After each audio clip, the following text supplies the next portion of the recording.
Encontro marcado. Da África chegava uma coleção de 15 espécies diferentes de braquiárias importadas pelo Brasil, que na época, 1984, contava com uma variedade genética muito pequena.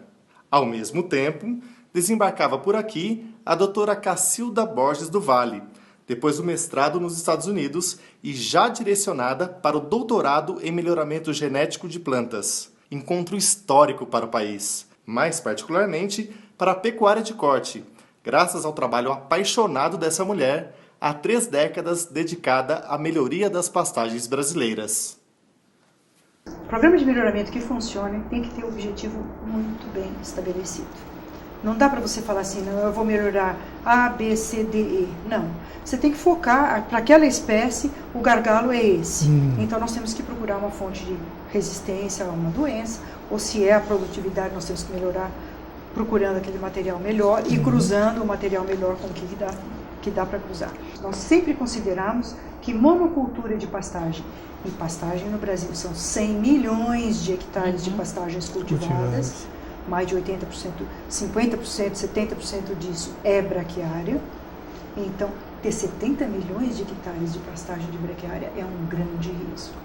Nós queríamos diversificar. Naquela época era diversificação. Então, o foco inicial era esse. Era produzir coisas boas e que fossem alternativas. E o Brasil precisava diversificar. Hoje, como nós já estamos com algumas variedades interessantes no comércio, nós temos que focar. Em Braquiária decumbens, o que a gente precisa resolver? A resistência à cigarrinha. Você conseguiu vencer essa batalha do monocultivo? Monocultivo já é praticamente uma página virada para nós. Que bom. Porque a gente está insistindo e depois muita pastagem degradada está sendo recuperada com a agricultura e aí já tem coisas melhores para você colocar. Mas o marandu ainda é o pai de muitos dos nossos cruzamentos no programa. Então, esses materiais elite funcionam como genitores masculinos, fornecendo pólen para as nossas mães elite para produzir os novos itens. Mas em termos assim, de ele estar na pastagem, dentro dessa composição que o pecuarista deve ter, não deve ter um tipo de capim só, que lugar que é o melhor para o braquiarão? O braquiarão continua sendo uma planta excepcional em terras de cerrados. Mas ele precisa de uma adubação pelo menos a cada 2 anos, uma reposição. E nesses lugares onde está tendo a mortalidade dele, ele tem que ser substituído mesmo. Muitos lugares está entrando o pânico Maasai. Essa era uma das perguntas. Ele tem que ser substituído. Morreu, ele tem que morrendo entrar não adianta com replantar marandu ali. Porque ele é muito suscetível a um fungo de solo, uma rhizontônia. Então, com certeza, essa área já está colonizada por esse fungo e se você replantar marandu, você não vai ter sucesso mesmo. Mas a Cacilda, quer dizer, de 3 cultivares, hoje a gente passou para quantas de braquiária? Só de braquiária brisanta nós já estamos temos a charaesa, a piatã e a paiaguás, né? E mais, isso da Embrapa, porque tem outras cultivares de outros. As 4 a senhora que conduziu o desenvolvimento delas. Do nosso programa. Na verdade, sou eu e mais 17, só no lugar de corte. Nossa equipe 17 é grande. pesquisadores. O que o melhorista faz? O melhorista faz os cruzamentos, avalia aquelas plantinhas sob corte, depois a gente passa para o entomologista, passa para o fitopatologista, passa para solos, passa para sementes, passa para quem vai avaliar seu pastejo. Eu brinco porque eu sou a avó da criança, mas a mãe da criança tem que ser quem avalia com o boi em cima. Não, esse título já é seu. Ninguém tira. Mas já temos pelo menos umas 20 cultivares. Nós temos mais de uma edícula, que é a Tupi. Né? Estamos lançando o nosso primeiro híbrido agora, que é um híbrido de Rudisiensis com brisanta. E na linha de produção tem híbridos de decumbens, tem híbridos interespecíficos e tem híbridos de umidícola. Então, e de pânico também. Nós estávamos só com Tanzânia, Mombasa e Maasai. E agora já foi lançado Azuri, já foi lançado o primeiro híbrido Tamani e esse ano vai sair um híbrido de pânico também chamado Quênia. Então agora o nosso portfólio de opções, tanto para engorda em solos muito férteis, que é o caso dos pânicos, como de média a baixa fertilidade as braquiárias. Já estamos com uma quantidade interessante de materiais para indicar. Até hoje a Embrapa foi o principal carro-chefe na pesquisa de forrageiras, né? Parceria com a Unipasto, empresas privadas foram entrando também nesse mercado. A tendência é mudar, a senhora fez uma declaração desse tipo, a tendência é virar as empresas privadas produzir, desenvolverem mais do que a... Que futuro, então, ficaria para a pesquisa na Embrapa, por exemplo? Nós já estamos nessa área? Entrando nessa nova era. Nós já temos empresas particulares que estão entrando no mercado. Mas ainda são muito poucas, São né? poucas, mas agora já estão adquirindo esse know-how, né? Temos multinacionais, a própria Dow, a Barenbrug, a Matsuda, que estão fazendo esses programas de melhoramento, subsidiados por melhoristas e por germoplasma muito bom. Então, a tendência é realmente que a Embrapa, 80% do mercado de semente, de novidades do mercado, não faz muito sentido. Eu acho que é interessante a gente ter essa competitividade, o know-how que a gente acumulou também é uma coisa que nós formamos mestrandos e doutorandos que estão sendo contratados por essas empresas. Então, esse know-how acumulado da Embrapa também está sendo difundido, o que a gente considera que é muito interessante. A primazia nesse trabalho ainda vai ser da Embrapa por alguns bons anos, porque trabalhar com forrageiras não é a mesma coisa do que trabalhar com milho, ou com trigo, ou com soja, ou com arroz, né? Então, requer uma certa adaptação desse profissional que também está entrando nessas empresas. O que é mais complicado? E o germoplasma, eu diria que principalmente o germoplasma. Esse banco de germoplasma e esse conhecimento que a gente acumulou dessa coleção é alguma coisa de preço inestimável.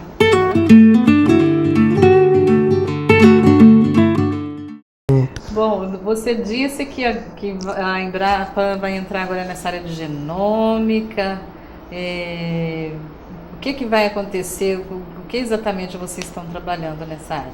Nós estamos sentindo que o futuro do melhoramento, e isso é muito verdade já para soja, para milho, que esse ferramental biotecnológico vai fazer com que os programas fiquem mais eficientes.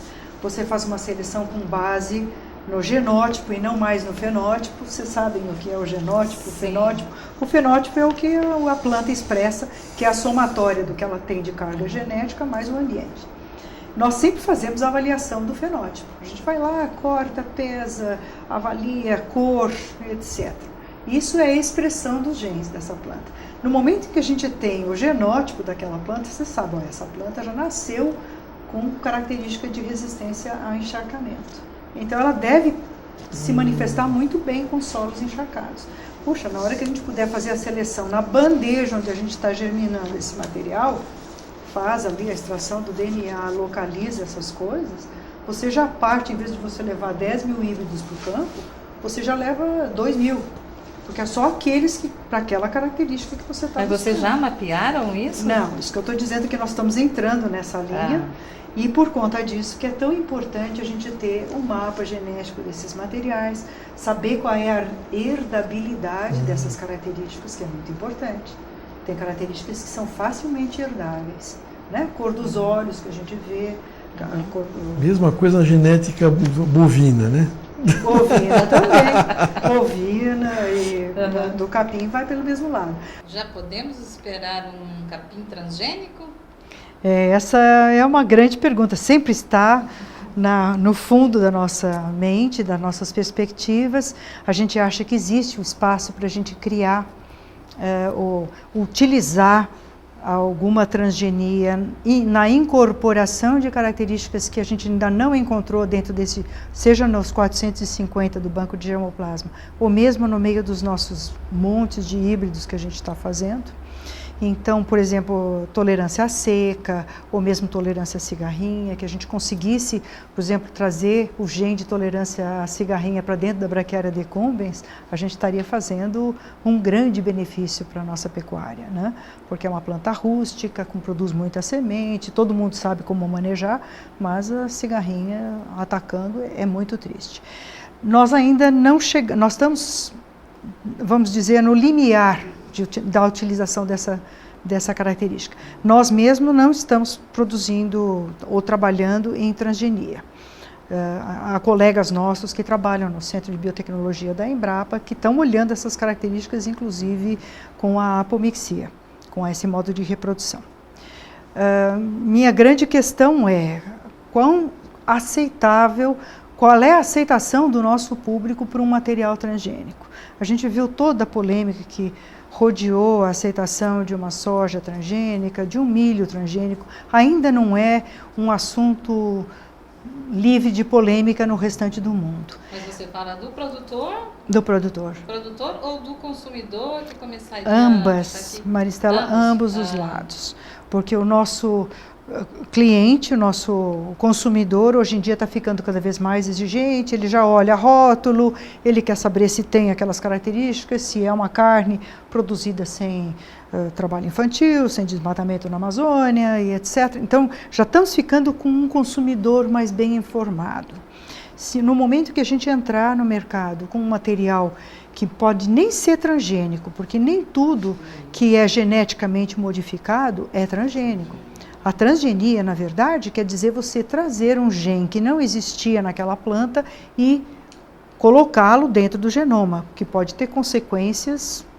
A gente tem que avaliar isso muito bem, porque pode fazer um transtorno dentro daquela planta. Já pensou? Você traz a resistência para cigarrinho e aquela planta simplesmente vira estéril, não produz semente. Então, de repente, você tem uma cultivar que vai ter que ser plantada por muda, né? Então, isso tem que ser muito bem avaliado. A técnica mais aceitável, que a gente está vendo mais perspectiva, é essa de você silenciar um gene ou você superestimular. A gente fala overstimulate, né? Superestimular a produção daquele gene. Vamos dizer que seja um gene de produção de proteína. Se você conseguir superestimular, vai ser uma planta que, em vez de ter 10% de proteína na folha, ela vai ter 12% de proteína na folha, né? Então, isso é uma manipulação genética, mas você não está trazendo nada de fora. Você olha o gene da braquiária, daquela braquiária, e você faz uma manipulação genética ali. Claro que tem que avaliar todas as consequências. Se o boi vai gostar daquela folha com 12% de proteína, com certeza a cigarrinha vai gostar também, a lagarta vai gostar também, o percevejo castanho vai gostar também. Então, você está provocando um desbalanço. Então, tudo tem que ser muito bem avaliado. E qual é a percepção do nosso público para isso? A gente precisa também saber. É questão da gente, às vezes, até começar a fazer uma enquete.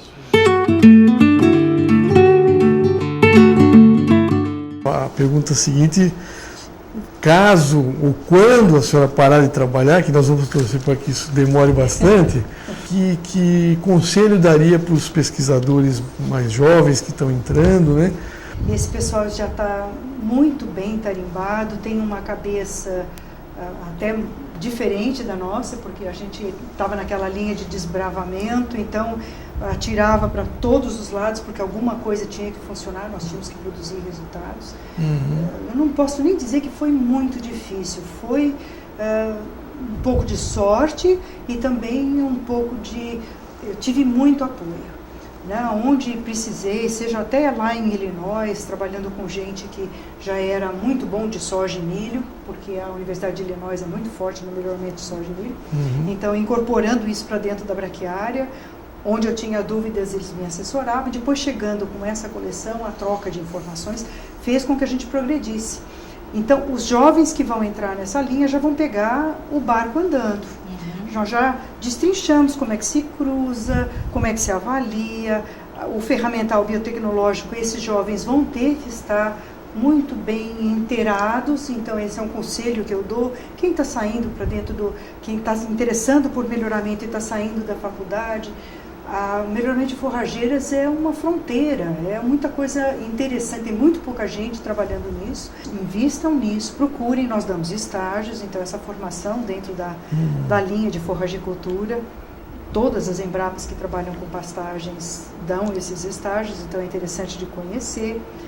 Procure se informar dessa área da genômica, seleção genômica, estatística muito forte. Isso é muito importante.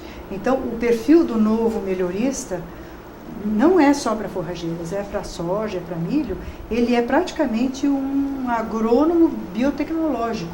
Estou considerando que a pecuária brasileira vai continuar com a sua base na pastagem, por mais que... Esse nicho ninguém tira do Brasil. Nós temos essa aptidão para pecuária de pasto. E esse nosso boi de capim é um boi que ganhou esse mercado, ganhou o nosso consumidor, não é só o consumo interno. Nós exportamos o quê? 10% da nossa produção.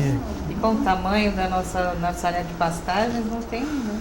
Não tem porquê, nós temos que saber usar bem e com sustentabilidade, né? Então é uma forma de você não precisar abrir mais nada, você vai recuperar áreas que já foram abertas, tão degradadas, você pode fazer o boi safrinha, ou o boi da safra mais entre safra, e no ano seguinte você voltar com a agricultura numa terra até recuperada.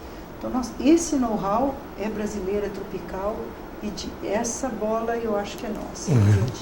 Doutora Cassino, muito obrigado. Olha, foi um show, né, Maristela? Muito bom. O prazer é sempre meu. Muito obrigado pela sua Muito obrigada mesmo.